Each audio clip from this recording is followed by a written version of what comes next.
Erev Tov. Tov. Erev Tov, kol hakavod, très bien. On va voir Erev Tov pour ceux qui vous n'étiez pas là vous, mais on vient de finir un shiur du côté moral à Sétim au Hachem et on continue avec un shiur que Hachem m'a envoyé sur un des comptes de Rabbi Nachman. On va commencer un nouveau compte avec vous, Hachem Siyata Dishmaya, qui est le 8e compte de Rabbi Nachman. Je ne sais pas si vous savez c'est quoi les comptes de Rabbi Nachman. On va faire une très très rapide introduction parce que je le fais chaque fois qu'on commence un nouveau compte. Rabbeinu, il a dévoilé que dans la dernière génération, on sera tellement loin et ce sera tellement difficile pour nous que même la Torah, on n'arrivera pas à l'ouvrir. Donc il a dit, je vais leur faire des histoires.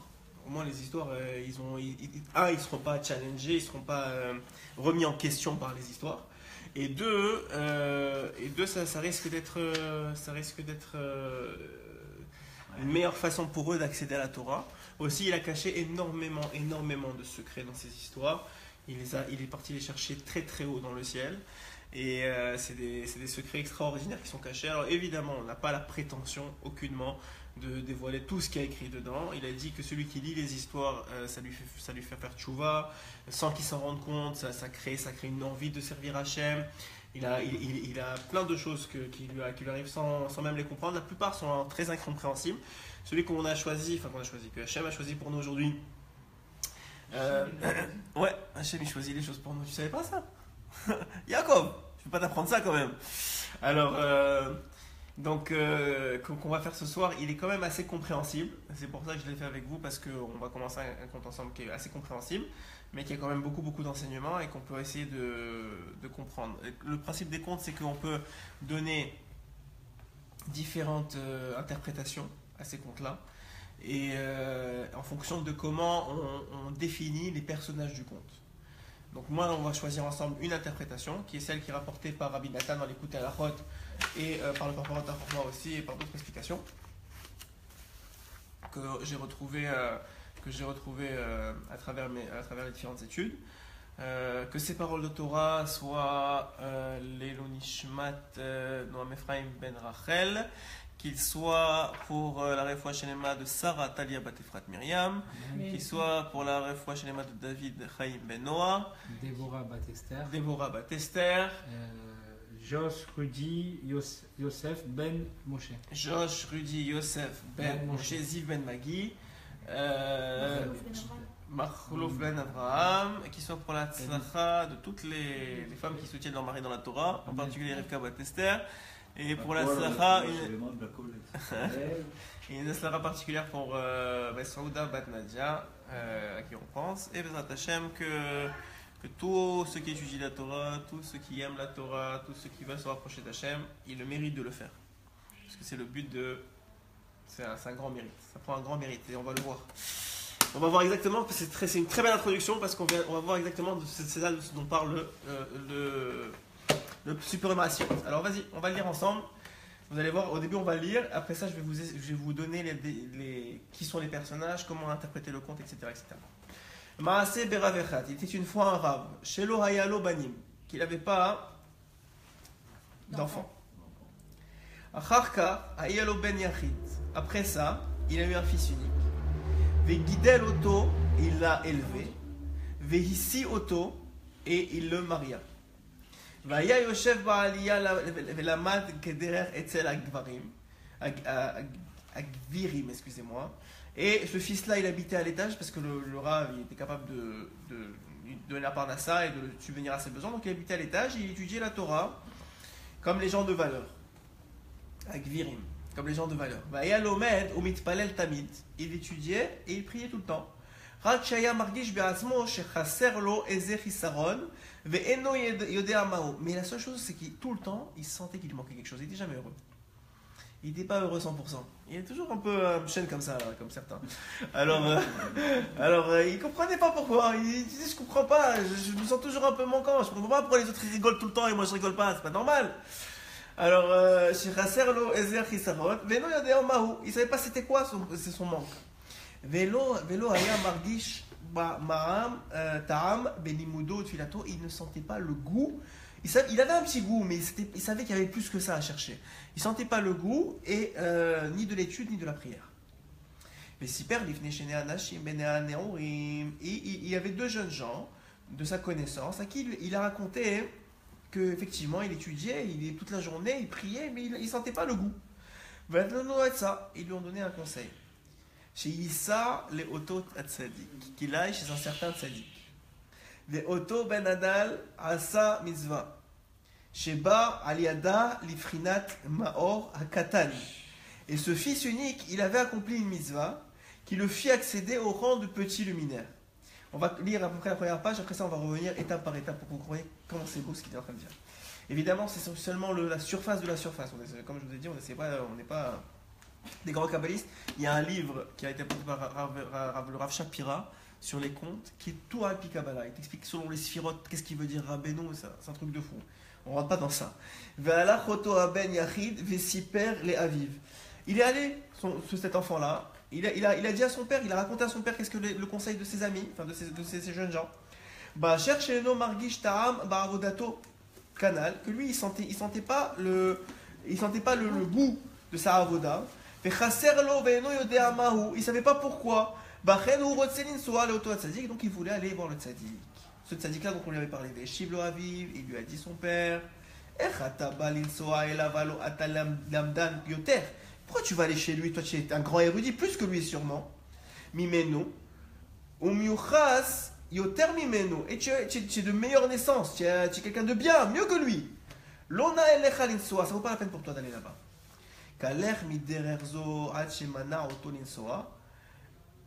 Il a tellement découragé qu'il n'est pas parti là-bas. On va s'arrêter là. Après ça, vous allez voir le truc. Je vais vous expliquer selon une des interprétations. Il y en a plusieurs comme je vous expliquais. Une des interprétations, de quoi s'agit-il? Maaseh Berav Echad. Il y avait un rave. Ce rave-là, c'est le moach de l'homme. C'est le sechel de l'homme. C'est l'intelligence de l'homme. Le rave d'un homme, c'est son sechel. C'est lui qui normalement lui dirige dans ses actions. On vient de faire un cours sur ça, vous le verrez. Est-ce qu'il faut écouter son cœur ou sa tête? Vous verrez que ça dépend des situations, si vous écoutez le suivant. Mais ce qui est sûr, il faut savoir quand et quand. En tout cas ici, il y avait un rave. Il y avait un rave. C'est extraordinaire. La providence divine. On vient de faire à l'écouter Morad, qui a normalement rien à voir avec ce conte-là. Et en vérité, si vous voyez le cours qu'on vient de faire et vous allez voir ce cours-là, on dirait que c'est le même cours. On dirait qu'ils se suivent. C'est incroyable. Moi, je suis toujours impressionné comment Hachem il met les pions au fur et à mesure de la vie. Donc, il n'avait pas d'enfant. Donc, qu'est-ce que ça veut dire quoi? Ça veut dire qu'étant enfant, les gens qui sont enfants, ils ont un sechel. Mais ce sechel-là, il n'est pas tellement mashpia sur eux. Il ne dirige pas tellement leur vie. Pourquoi? Parce qu'ils ont des parents qui dirigent leur vie déjà, qui leur disent quoi faire, quoi pas faire. Donc le rave, il ne peut pas encore diriger la vie de son enfant, c'est-à-dire de la personne dont il est le cerveau. Ok? C'est-à-dire le cerveau d'un homme, il ne commence à s'imposer et à diriger la vie de l'homme que quand il commence à grandir et qu'il commence à évoluer, et que ses parents commencent à être de moins en moins présents dans sa vie quotidienne. Donc il arrive qu'effectivement ce rave-là, il n'avait pas d'enfant. Et donc, qu'est-ce qu'il a fait? Mais après un certain temps, donc quand il a commencé à grandir, cet individu-là, le rave, le sechel, cette intelligence-là, elle a eu un enfant. De qui s'agit-il? Du cœur. Cet enfant-là, c'est le cœur. Donc, qu'est-ce que ça veut dire? Ça veut dire que quand un homme il commence à grandir, et bien là, à ce moment-là, son cœur commence à avoir des émotions. Les émotions commencent à prendre de plus en plus de place. Pour ceux qui ont grandi un peu, ils le savent. Plus on avance en âge, plus les émotions prennent de la dimension.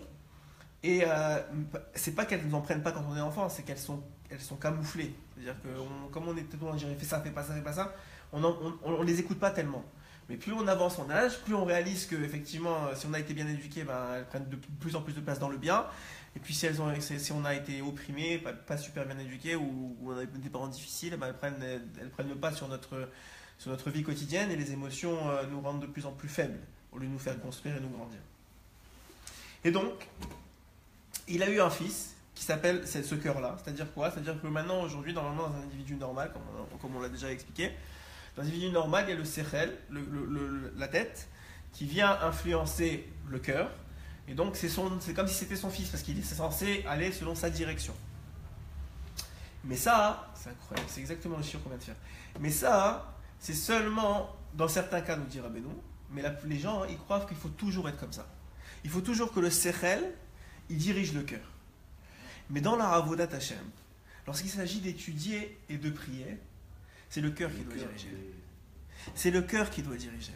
Les gens, excusez-moi parce que je suis en train de me dire c'est incroyable, parce que c'est exactement ce que je viens de dire il y a une demi-heure sur le écouter Morat qu'on vient de faire. Les gens, ils pensent que effectivement, quand il s'agit de ne pas faire des fautes, de se retenir, etc., il faut que ce soit le sechel, il faut être cartésien, il faut savoir agir. Mais quand il s'agit d'agir, de faire la Avodat Hashem, comme ici cet enfant-là, donc ce cœur-là, il voulait servir, il voulait faire. Son cerveau, il faisait les actes, mais lui, il sentait rien. Le cœur, il sentait pas que ça marchait. Il sentait qu'il y avait quelque chose de plus, et il n'arrivait pas à y arriver. Donc qu'est-ce qui se passe? Il se plaignait de ça. Et dans son étude, il priait toute la journée, il étudiait, mais il sentait qu'il manquait le goût de la prière et le goût et il manquait quelque chose, même s'il comprenait, etc. Et c'est ce qu'il dit Rabbi Nathan d'ailleurs au Bederech Hagav. Il dit Rabbi Nathan que dans les mitzvot, quand on fait des mitzvot, il y a la partie sechel. Il faut les comprendre, les apprendre, il faut comprendre comment les faire.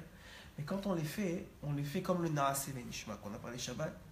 On fait comme le Naaseh Venishma. On le fait et après on comprend. C'est-à-dire que même si on a étudié la mitzvah, on a compris la mitzvah, quand on l'a fait pour la faire, pour faire plaisir à Hachem. Ça c'est la première chose. C'est comme dit Rabbi Nathan, il donne un exemple. Il dit si quelqu'un il appelle Réhouven, ouais. Il dit Réhouven. Donc qu'est-ce qu'il faut? Qu'est-ce qu'il doit être conscient de faire? Il doit juste être conscient de dire qu'il appelle Réhouven.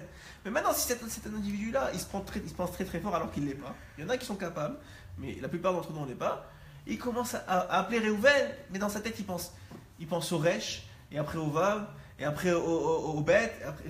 Il se met dans sa tête. Mais il oublie qu'il appelle Réhouven. Donc à quoi ça sert? Il est en train de faire des kavanotes, il est en train de se faire plein de choses.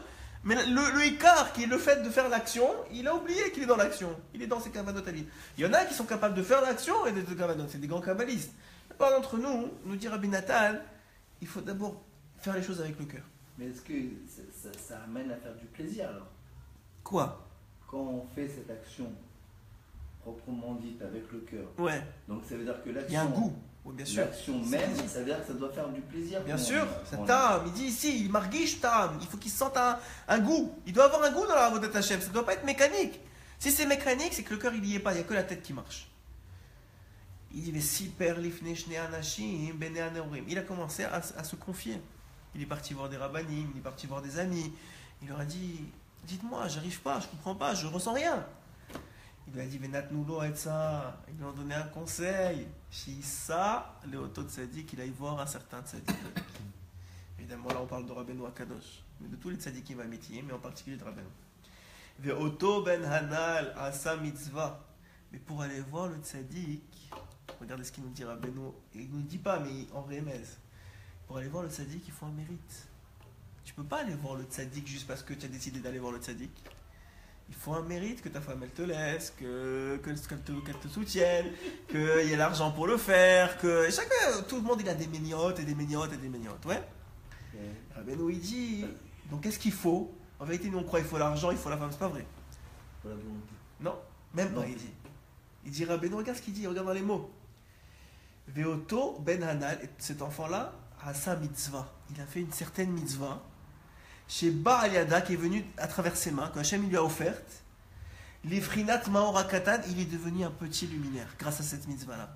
Maintenant qu'il est un petit luminaire, comme le tzaddik qu'il est appelé grand luminaire, il aura le droit d'aller chez le tzaddik. Donc ne laissez pas passer devant vous des petites mitzvot que vous croyez qu'ils ne servent à rien. Chaque fois qu'une mitzvah elle vient devant vous, c'est pour vous donner du mérite. Parce que Hachem, il veut vous rapprocher de lui. Et vous avez besoin de ce mérite-là pour être rapproché. Si vous ne le faites pas, vous n'aurez pas. La preuve, la paracha de la semaine dernière, on en a parlé beaucoup Shabbat. Quand il fallait être sauvé des Égyptiens, eh ben, il fallait traverser la mer. Ah, ils ont prié, ça n'a pas suffi. Quand on est en danger pour être sauvé, il faut un mérite. C'est ça que les sages nous rapportent. Quand ils étaient en danger devant la mer, les Égyptiens les attaquaient. Ils ont prié à Hachem, s'il te plaît, sauve-nous. Qu'est-ce qu'il a dit à Hachem? Il avait déjà un mérite. Lequel? Yosef. C'était pas suffisant. Il y avait déjà un mérite. C'était pas suffisant. C'était un tzaddik. Ouais, c'était pas leur mérite. C'était le mérite de leurs ancêtres. C'est sûr que le mérite des ancêtres, c'est ce qu'il fait. C'est ce qui fait le mérite des ancêtres. C'est une très bonne question que tu poses. Il amène la mitzvah. Il te donne le mérite de rencontrer la mitzvah. Mais la faire ou pas la faire, ça dépend de toi. C'est que ton libre arbitre. Il faut que tu fasses quelque chose de tes mains. Mais dans le conte, il te parle après du père. Attends, le père c'est le mot. Oublie le père maintenant. Je te parle des ancêtres, vraiment comme tu dis. Un ancêtre. Tu sais ce qu'il fait l'ancêtre? Il t'amène la mitzvah. Il te permet d'avoir une mitzvah qui est devant toi. Maintenant, tu l'as fait pas, c'est ton mérite. Et si tu l'as fait, tu deviens un petit luminaire. Et si tu deviens un petit luminaire, tu as le droit de devenir chez le tzaddik. Et si tu viens chez le tzaddik, il réveille ton cœur. Et s'il réveille ton cœur, tu fais la Avodat Hashem et Simcha. D'accord, mais Hachem. Bon, je veux pas passer tout le compte parce que je faisais presque tout le compte là. D'accord, mais Hachem, il te laisse le libre arbitre. C'est ça que je te dis. Alors justement, il te laisse la chance de pouvoir le faire. Ou ne pas le faire, oui. Mais le fait qu'elle vienne à toi, déjà, cette mitzvah-là, c'est un mérite. Il faut que tu aies un mérite pour que la mitzvah vienne devant toi. D'où elle vient? Alors on a dit, le mérite des pères, il amène la mitzvah. Maintenant que tu le fasses, tu veux pas, c'est toi. Comme on a dit. Maintenant le cœur, il voulait y aller. Donc il a dit, il est parti. Il avait le mérite d'aller, puisqu'il a fait la mitzvah. Et donc il est parti voir son père. Donc son sérel, il a commencé à essayer de le convaincre.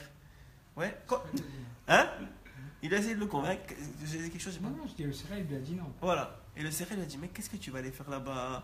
Mais tu n'as pas besoin de ça. Mais de toute façon, tu es bien meilleur que ça. Déjà, tu suis la Torah. Déjà, tu pries. Déjà, tu fais plein de choses. Tu n'as pas besoin d'aller passer en chercher un Naoman. Je la passe, non. Non, ça veut dire, tu n'as pas besoin d'aller voir le tzaddik. Derrière Hagav, c'est pas seulement ça, mais on va dire. Ok? Tu n'as pas besoin. Ça va te changer. Tu vis déjà très bien depuis que tu es né. Il n'y a pas de problème. Et encore les autres, ils vont te dire ça pire. Et donc quoi? Il va te donner plein d'exemples. Pourquoi? Alors, la source de tout ça. Ouais. La source de tout ça. Moi, je vous dis pas que quelqu'un qui veut, mais que son environnement, il veut pas. Quand quelqu'un qui veut et son environnement l'empêche, le travail, l'argent ou la femme ou ce que vous voulez, ça c'est parce qu'il n'a pas encore assez de mérite. Mais quelqu'un qui veut pas, il dira, ben non, c'est parce que sa tête, elle a de l'orgueil. Regardez ce qu'il lui donne comme conseil. Mais tu vaux mieux que ça. Mais t'es quelqu'un de bonne famille. Mais t'es un vrai Sfarad. Mais tout va bien. T'as pas besoin. Ouais, j'en lance un peu comme ça. De temps en temps, ça fait rigoler. Mais moi aussi, je suis Sfarad. Il n'y a pas de problème. Mais ce que je vous dis, c'est simplement que tu commences à avoir de l'orgueil. Attends, mais c'est pas comme ça qu'on faisait. Ce que tu veux. Et voilà des exemples du cercle qui font de la logique. Alors, la première réaction, c'est quoi? Le cœur, il dit, il n'a pas de force, le cœur. Le cœur, il a été créé pour être sous le cercle. Donc, quand il vient faire appel au cercle, le cercle lui dit non. Il dit bon, ok, bon, c'est pas grave, je resterai avec mes Régishut. On continue. Vechazar l'elimudo, il est reparti étudier. Veshu virgish risaron kanal, il a continué à ressentir un manque. Vetiaetz shuv im otan ha'anashim hanal. Il a cherché un conseil auprès des mêmes personnes. Il voulait encore le même conseil, encore un conseil. Ve'atsu oto kimikodem niso ala tzadik. Et ils lui ont dit encore une fois, va voir le tzadik. Veshuvalar l'aviv, vehita auto aviv, umana auto. Et qu'est-ce qu'il a fait? Alors il est parti, il est retourné voir son père, qui a encore voulu le dissuader. Mais le fils, c'est-à-dire le cœur, il ne pouvait plus supporter ça. Il a dit je peux pas. Il est reparti voir son père, il a insisté. Milgaga meod.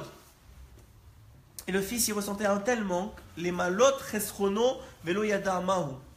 Il se languissait tellement, il voulait combler son manque, mais il ne savait pas comment le combler. Il ne savait même pas c'était quoi le manque. Il comprenait qu'il y avait quelque chose qui n'allait pas. Il n'était pas heureux dans la vie. Il faisait tout ce qu'il fallait. Tout le monde lui dit il fait Torah, mitzvot, mazim tovim, il fait. Je sens rien, je ne suis pas heureux. Je ne comprends pas pourquoi les gens ils sourient. Je ne comprends pas. Ça veut dire qu'il n'est pas connecté avec lui-même. Il ne comprend pas qu'est-ce qu'il a en lui.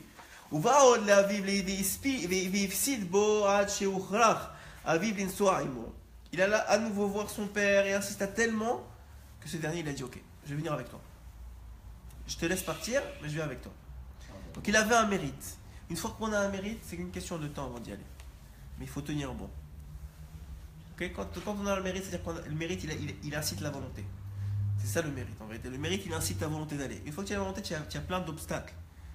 Et maintenant on va voir comment il faut gérer les obstacles. Rabbeinu il va dire comment gérer les obstacles pour aller chez le Sazili. Parce qu'il ne voulait pas l'envoyer tout seul. Mais Hamad Sheaya Ben Achim, c'était son seul fils. Si on lui prend son fils, il ne lui reste plus rien. Il lui a dit, son père, alors j'irai avec toi. Et je vais te montrer que le tzaddik, il n'a pas de valeur. Il ne vaut rien. Je vais te montrer, moi, quand je vais venir avec toi, que ça ne vaut rien. Et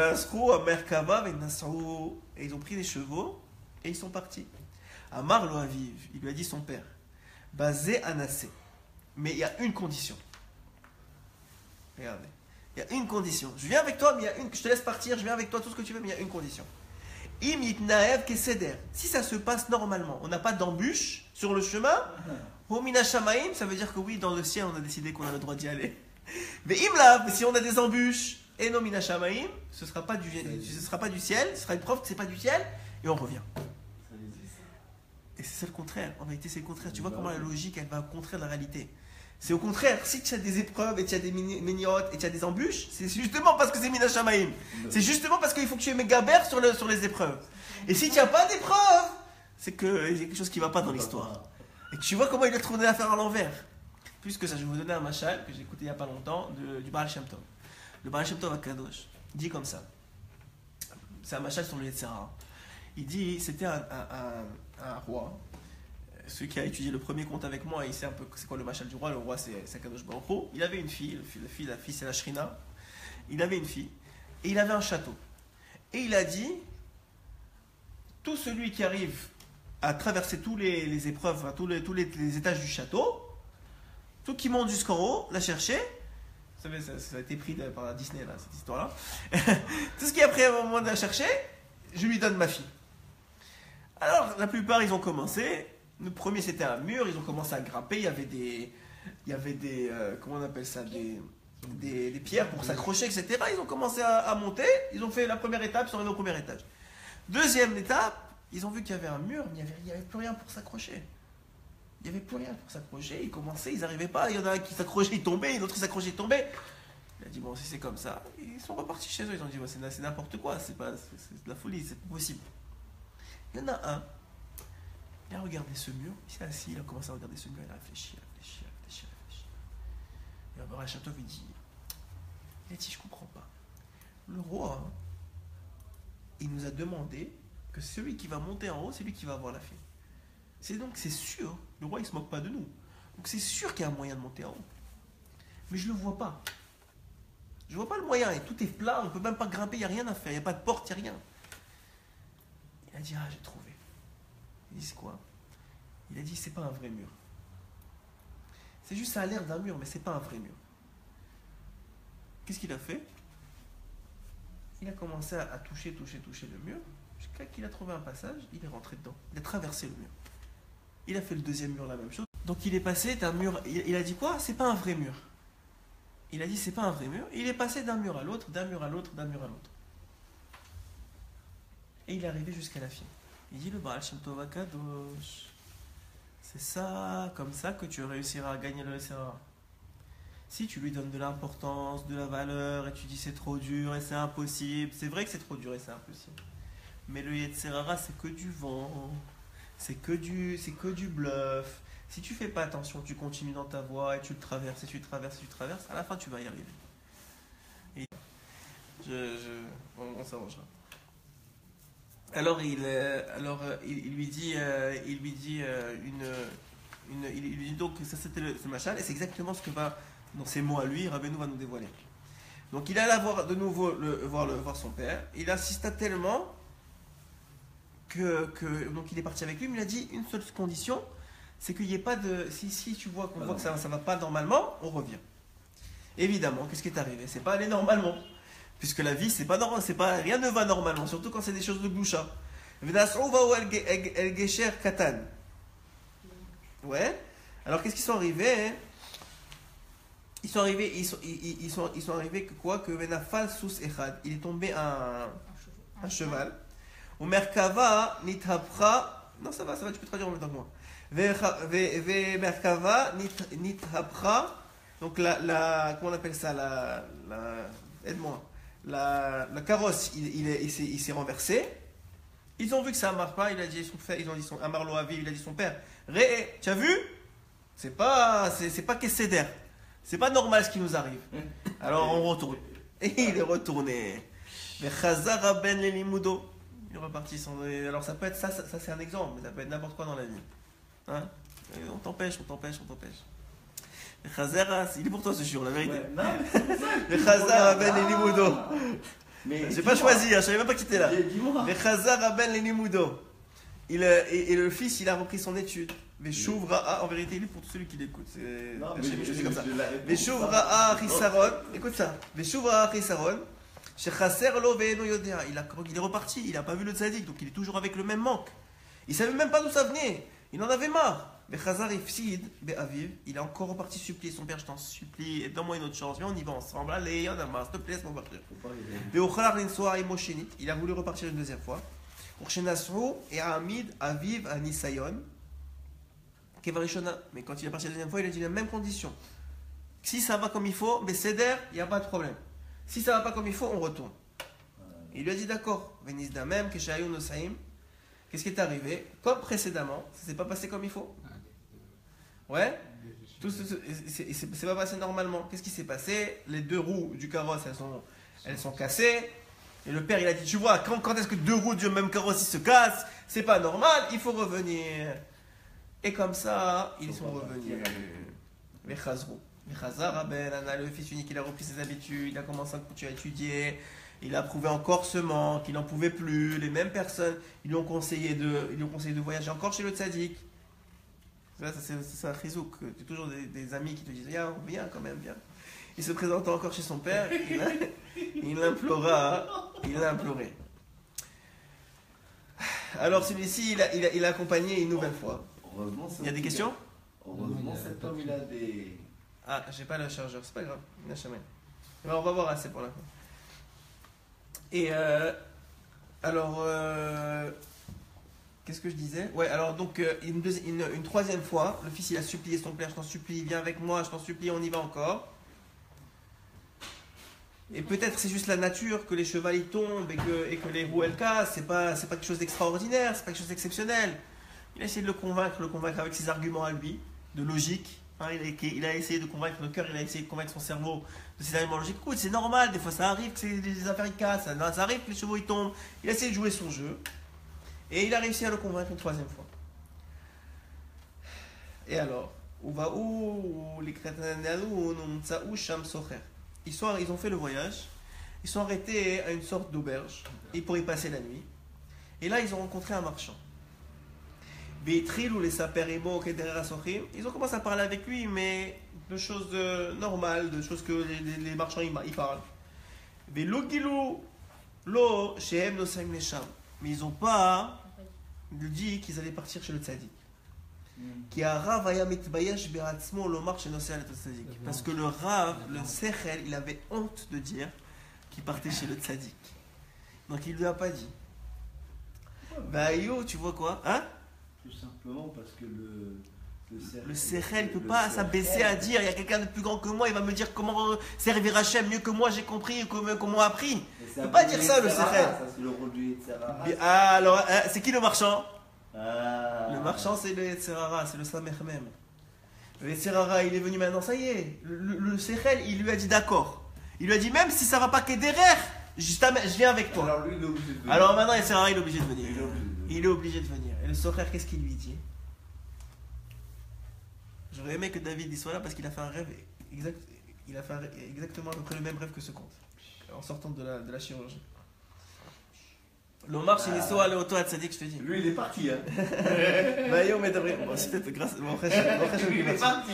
Mais d'abord, Esker Olam, Ad Shibu Vadvarim, Igiaou les Saper Mitzadikim, Echan Nimtsaim Tzadikim. Alors il a dit, il avait honte de lui dire. Donc ils ont parlé de toutes choses. Mais après ça a sorti qu'ils allaient voir le tzaddik. Et là, à ce moment-là, le marchand, il leur a dit, quoi? Vous allez voir ce tzaddik-là? Mais moi, je reviens de chez lui, c'est un rachat, je l'ai vu fauter, c'est n'importe quoi, il ne faut pas aller le voir. Regardez, les siper lahem, shisham nimtsa tzaddik. Vesham, bitrilou hem les daber mea tzaddik, shinasou elav. Ils ont commencé à parler du tzaddik. Et shiv lahem, il leur a répondu, Zebishon tema, alokalhu. Je viens de revenir de chez lui. Mais j'étais là-bas. Il faisait des fautes. Ana Aviv et Amar Livno. Il a dit le Sechel au cœur. Il a dit tu as vu? Lui il est parti. Et regarde, il c'est même pas un tzaddik. Pourquoi moi je vais me déplacer jusqu'à là-bas? Ça l'a mis par terre. Il a dit ok. Bon, si même ce sochar qui revient de chez lui et il a fait tellement de voyages pour aller là-bas, il te dit que c'est un rachat. alors moi je vais repartir chez moi. Et il a écouté son père encore une fois, et encore une fois, il est revenu. Et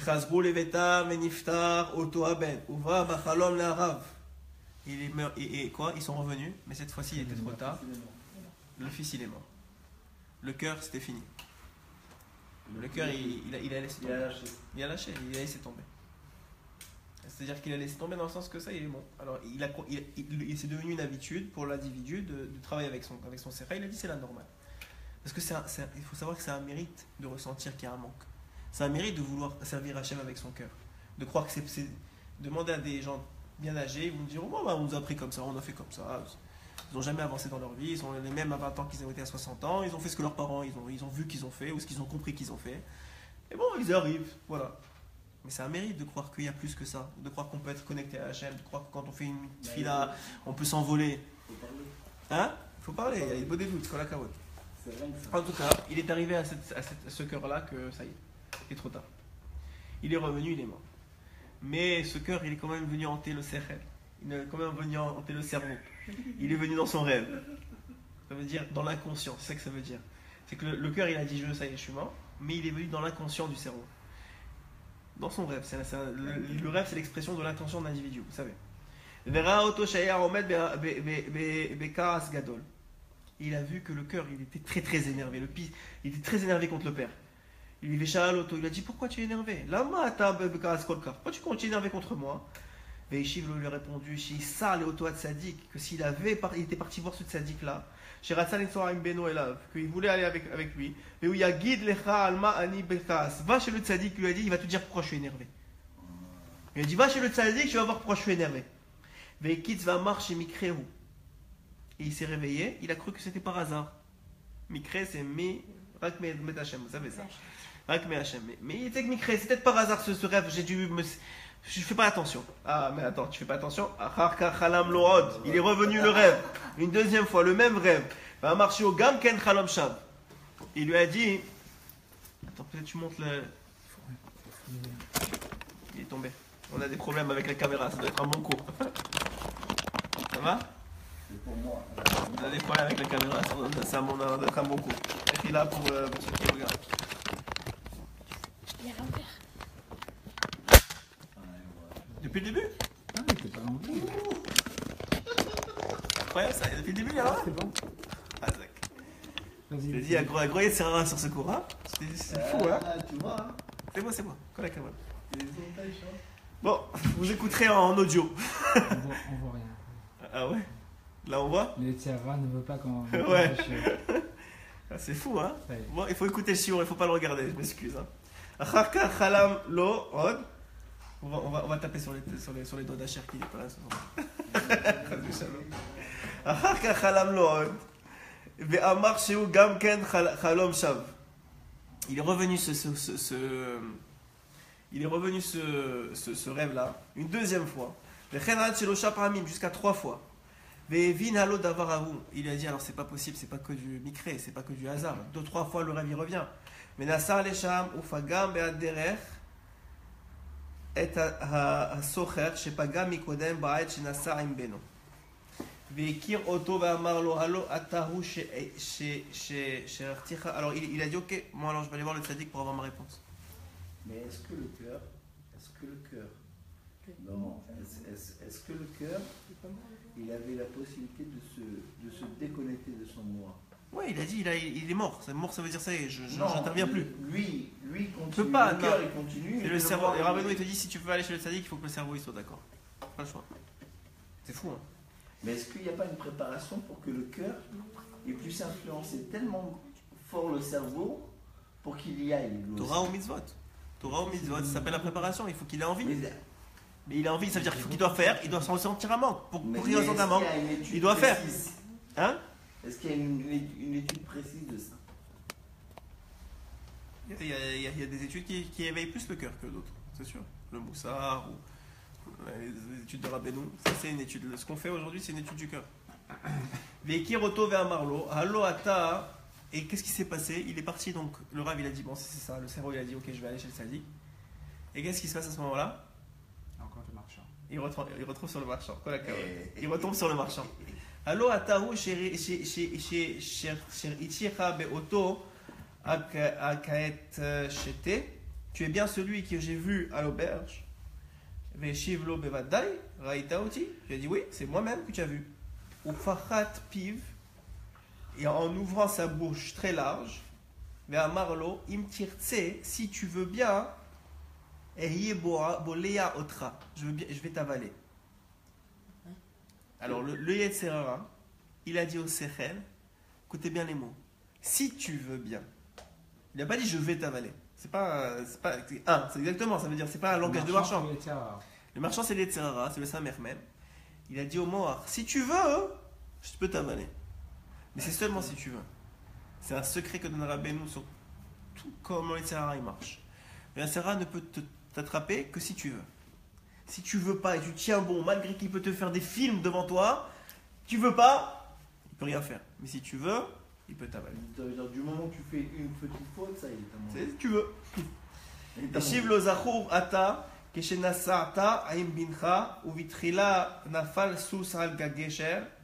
וחזרת אחר כך נשברו העסקין אחר כך פגעת בי ואמרתי לך שהוא קל. L'autre lui a répondu, qu'est-ce que tu veux dire par là?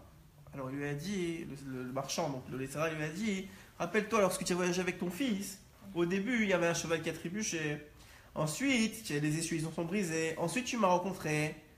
Ouais, je t'ai déclaré que le tzaddik c'était un ignorant, que c'était pas quelqu'un de bien. On met achar, je sais pas tarti auto, et après ça je m'en suis débarrassé de ton fils. Maintenant tu peux désormais continuer ta route, ça me dérange pas. Tant que tu n'as pas ton cœur avec toi, ça me dérange pas d'y aller. Vas-y tout seul, tu vas rien arriver. Parce que le tzaddik c'est le cœur, c'est pas le sechel tu peux trouver n'importe où. Le tzaddik c'est le cœur. Ton fils il était devenu un petit luminaire grâce à sa mitzvah. Ouais, il lui dit, mais à tzaddik, et le tzaddik, c'est le Maor Gadol, c'est le grand luminaire. Regardez ce qu'ils disent, comment ça fait mal. Vehim hayu mitva'adim yachad. Et s'ils s'étaient rencontrés, Hayaba Mashiach. Mashiach, il serait venu. De quoi dépend Mashiach? Que le cœur du peuple d'Israël, de tous les membres d'Israël, ils se rendent chez le tzaddik. De ça dépend Mashiach.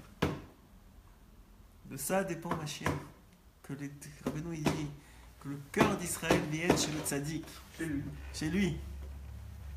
C'est quoi cette mitzvah qu'il a fait? Mais c'est pour ça. Ça dépend pas, c'était une mitzvah shayach à lui. C'est pour ça que quand tu regardes, c'est pour ça que le Rav au désert, il disait que à la fin des temps, à la fin de son règne, il y aura un feu qui va brûler jusqu'à la fin du Mashiach. Jusqu'à la venue du Mashiach. Le feu, c'est le feu du cœur. Et là, ça, Rav al Tzadik et Tzarak, Chaval, et le Rav, il est parti chez Tzadik. Et il a s'écrié malheur, malheur, al de avrim velo mishtakhim, pour ceux qui on a perdu et qu'on ne peut pas ramener. Hashem Yitbarach Yashiv Nidachnenu Bekarov, que Hashem nous rapporte bien vite ceux qui nous ont été retirés, c'est-à-dire notre cœur. Vezea Socher, et que ce marchand-là, il donne une explication à la fin du conte, il dit ce Socher-là, Haya Samermem, c'était le Samermem, Be'atzmo, en personne. Benidma la Socher, qui avait l'impression d'être un marchand, Vitaotam, et qui les a trompés, Bacharkar Keshepagam Shenit Ba'arav, Anal Hidgara Imo, et après que, en rencontrant le Rav une seconde fois, il a nargué comme ça, pour avoir écouté son conseil, que c'était un mauvais conseil. Et ça, c'est quoi? Anal Hidgara Imo Hu Be'atzmo Alacher Shama Leratsoto, qui Ken Darko Kayadoua, que c'est comme ça que Yetzerara il agit, il te met des conseils. Et après, il se moque de toi de les avoir écoutés. Mais c'est un commerçant. Alors qu'on soit tous zorés d'amener notre cœur chez le tzaddik Amiti, chez Rabbeinu Akadosh, au moins une fois dans notre vie. Amen. Amen. Amen.